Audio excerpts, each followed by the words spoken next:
Good morning, everybody. Good morning, it's JPR, and welcome back to another video. Understanding the Pokemon anime timeline is not for the faint of heart, mostly because it's not really a timeline. It's more so a jumbled mess of nonsense floating somewhere out in purgatory. For millennia, philosophers have attempted to answer the age-old question: just how old is Ash Ketchum? Well, he's 10. But for some reason that answer is never good enough. And although Ash Ketchum's age is not the focus of today's video, it would certainly help us understand the flow of time much easier in the anime as a whole. The game theorists once tried to answer this by using specific holidays and other seasonal occurrences to mark the passage of time, but the issue with this approach is that many of these holiday specials are non-canon, and the majority of them died out once Ash made his way to the Hoenn region. Furthermore, whenever Ash or another character has remarked on years passing by, it's almost always either a dub-exclusive line or comes from a non-canon special such as the Pichu Brothers short. So I thought we could solve this by counting the individual days that have passed since the anime's beginning, counting every sunrise and every sunset that has taken place over the course of nearly 1,200 episodes. I didn't actually do this, I just thought of it because many people wrongly assume that one episode equals one day, but sometimes upwards of 10 episodes can take place without any clear passage of time, inferring that they all take place during the same day. If Ash Ketchum doesn't have an eventful life, I don't know who does. But sometimes, multiple days will pass during the course of a single 20-minute episode, so it really is difficult to pin down unless you're counting every passing day as you watch, which, to my knowledge, nobody has ever attempted to do. I would do this myself, but as someone who has to produce videos within a 1 to 2 week time span, this feat is largely impossible, seeing as how it would take nearly 16 days to watch all of the episodes without sleeping, eating, or going to the bathroom. Not to mention, there are some major inconsistencies with the passage of time as it is. There are 3 major points where Ash Ketchum's age is confirmed throughout the anime. The first is obviously in episode 1, Pokemon I Choose You. The second is the beginning of the Best Wishes series in the Shadow of Zekrom. And finally, only a few months ago, in Journey's episode 54, where a reporter interviewing Ash and Go confirms that they are both 10 years old. The issue with this is that we know 1 year had passed by the end of the Best Wishes series because Iris and Silent leave Saffron City on the magnet train to go to Johto, a project that wasn't supposed to be finished for a full year when Ash and friends were first visiting Goldenrod City in the Johto journeys. Now, I know they could have just finished the project early, but this is the Kanto DOT we're talking about. There aren't even any paved roads in this region. You're telling me that they managed to finish the magnet train ahead of schedule? Yeah, a likely story. But as far as we know, this is the only instance where we can almost definitively say, yes, a year has passed in the anime, and yet Ash is still 10. So we're going to have to face facts and construct this timeline without any concrete measurements of time to work with. This will be fun. Well, for starters, unlike the games, which have a somewhat staggered timeline, the Pokemon anime is almost entirely continuous from one generation to the next, although some fans try to construct the theory that the Sun and Moon series happened far earlier in the timeline in an attempt to explain Ash's more carefree nature in that series.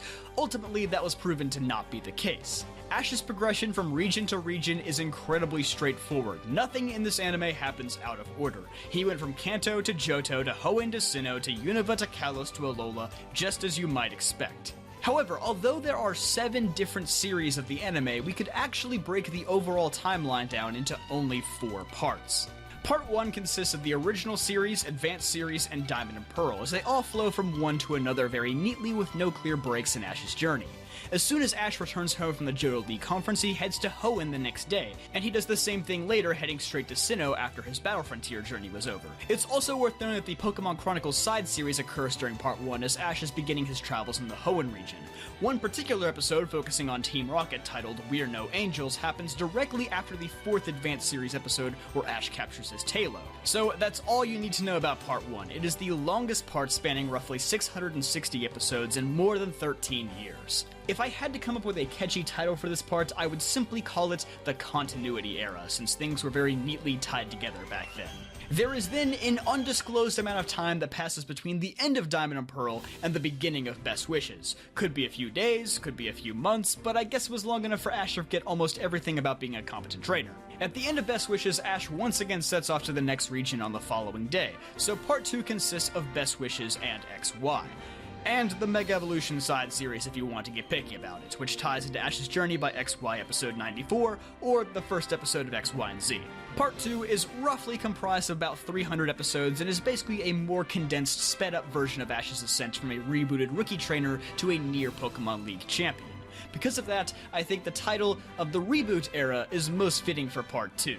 Part 3 is just the Sun and Moon series. There is once again an undisclosed amount of time between the end of XY and the beginning of Sun and Moon. This part also brings a major tonal shift to the series, being more slice-of-life oriented rather than rehashing the traditional Pokemon adventure. This part primarily focuses on Ash's connection to the Alola region through his friends, family, and Pokemon, and of course leads him to becoming Alola's first champion.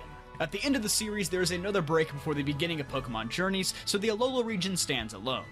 Which of course means that Pokemon Journeys is the fourth part of the anime, as it's unclear how much time passed after Ash returned home from Alola. But given that it was enough time for Professor Kukui's baby to be born, Ash likely took the better part of a year off. Well, assuming that the anatomy of Pokepeople and the process of childbirth is the same as it is in real life. You may notice now that a trend in these part breaks is that there is a major revision to the art style in every one, as Best Wishes, Sun and Moon, and Journeys feature drastically differently looking Ash Ketchums. It makes sense as to why there would be breaks between these parts. If they showed Ash getting on the plane and going straight from Kalos to Alola in only a day, you'd have to wonder why on earth he looks like that when he lands. Now I know, it's a bit weird for Sun and Moon and Journeys to get entire parts themselves, and that also makes it hard to give parts 3 and 4 their own individual names, so I think both of these could be seen as the Champion era, since Sun and Moon features the rise of Alola champion Ash, and Journeys will presumably end with Ash challenging Leon for the title of World Champion.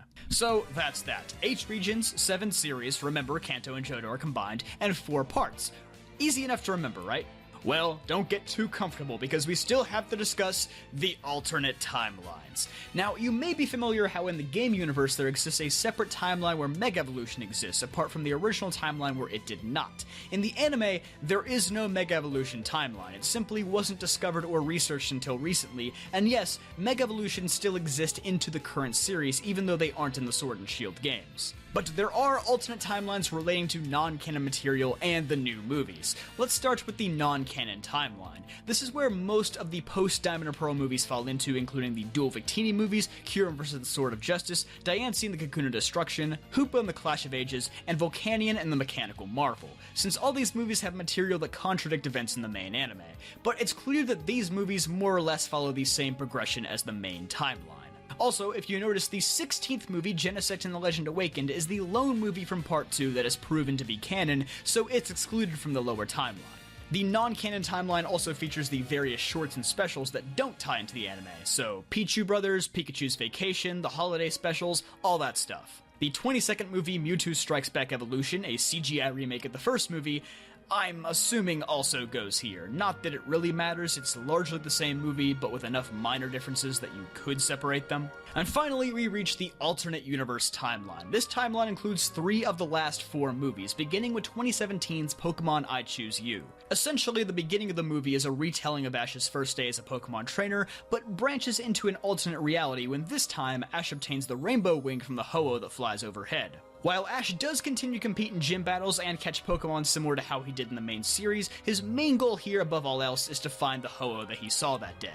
Movie 21, The Power of Us, continues Ash's journey in this same universe, but don't worry, if you haven't seen it, nothing from I Choose You really matters here, other than Ash meeting Pikachu, of course. So while it's in the same universe, it's not a direct sequel. It's unknown what region this movie takes place in, but given some of the music choices and the fact that the majority of the Pokemon in this movie are from Gen 2, it most likely takes place in the Johto region.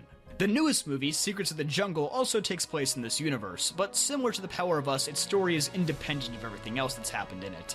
Again, the region is not confirmed, but most likely takes place in the Galar region due to the abundance of 8th generation Pokemon, as well as a Galarian form Stunfisk appearing in the film.